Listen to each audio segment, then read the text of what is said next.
അതുപോലെ തന്നെ നാസർ, ഇനി അറിയേണ്ടത് ഈ അവിടെയുള്ള ആളുകൾക്ക് സഹായ വിതരണം ഏത് രീതിയിലായിരിക്കുമെന്ന് തന്നെയാണ്. ഈ റഫ അതിർത്തി തുറക്കുന്നത് സംബന്ധിച്ചൊരു തീരുമാനത്തിലേക്ക് എത്തിയോ?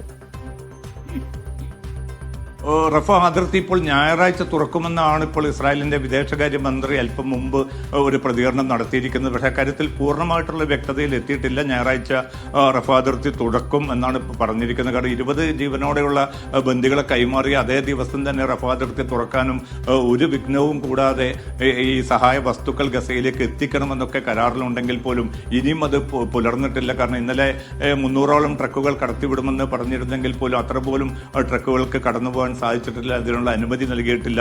അതോടൊപ്പം തന്നെ നിരവധി രക്ഷാദൗത്യ സംഘങ്ങളും സഹായ വിതരണത്തിനുള്ള അന്തർദേശീയ സന്നദ്ധ സംഘടനകളും ഒക്കെ റഫ അതിർത്തിയിൽ കാത്തുകെട്ടിക്കിടക്കുകയാണ്. അവർക്കും ഗസയിലേക്ക് കടന്നു വരാനോ ഈ തകർന്നടിഞ്ഞ കെട്ടിടാവശിഷ്ടങ്ങൾ നീക്കം ചെയ്യുക എന്നൊരു ഭാരിച്ച ജോലിയുണ്ട്.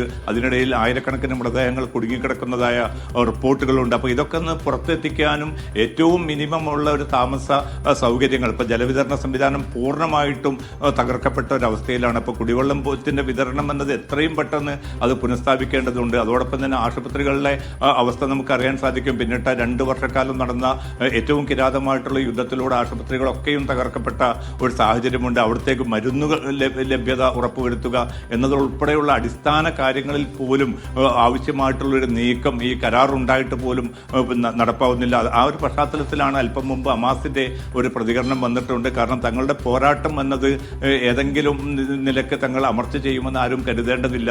അതോടൊപ്പം തന്നെ ഈ സ്വതന്ത്ര ഫലസ്തീൻ രാഷ്ട്രം എന്നത് ആരുടെയും ഔദാര്യമല്ല എന്ന വളരെ ശക്തമായിട്ടുള്ള ഒരു മുന്നറിയിപ്പ് കൂടി ഇപ്പോൾ ഹമാസ് നൽകിയിട്ടുണ്ട്. അത് ഫലസ്തീൻ ജനതയുടെ അവകാശമാണ് സ്വതന്ത്ര ഫലസ്തീൻ രാഷ്ട്രം. അതുകൊണ്ട് ആ പോരാട്ടവുമായി തന്നെ തങ്ങൾ മുന്നോട്ട് പോകുമെന്ന വളരെ ശക്തമായിട്ടുള്ള ഒരു മുന്നറിയിപ്പാണ് ഇപ്പോൾ അമേരിക്കയ്ക്കും അതോടൊപ്പം തന്നെ ഇസ്രായേലിനും ഹമാസ് നേതൃത്വം നൽകിയിരിക്കുന്നത്. ഈ പ്രതിസന്ധികളൊക്കെ നിലനിൽക്കുന്നുണ്ട് എങ്കിൽ പോലും എത്രയും പെട്ടെന്ന് ഇത് അവസാനിപ്പിക്കണമെന്ന തിരക്കിട്ട നീക്കങ്ങൾ, അതുമായി ബന്ധപ്പെട്ട നയതന്ത്ര ദൗത്യങ്ങളിലാണ് ഖത്തറും ഈജിപ്തും തുർക്കിയും ഇപ്പോൾ ഏർപ്പെട്ടിരിക്കുന്ന. മറ്റു പല രാജ്യങ്ങളും പൂർണ്ണമായിട്ടുള്ള പിന്തുണയും ഈ മധ്യസ്ഥ രാജ്യങ്ങൾക്ക് നൽകുന്നുണ്ട്. പക്ഷേ അമേരിക്ക തികച്ചും ഏകപക്ഷീയമായിട്ടുള്ള പ്രതികരണങ്ങൾ, വെറും ഇസ്രായേലിനെ മാത്രം സംരക്ഷിച്ചുകൊണ്ടുള്ള പ്രതികരണങ്ങളാണ് അമേരിക്കൻ ഭരണകൂടത്തിൽ നിന്ന് വരുന്നത്. അതാണ് ഏറ്റവും വലിയ ഒരു പ്രതിസന്ധിയായിട്ട് ഇപ്പോൾ നിലനിൽക്കുന്നതും. അമൃത.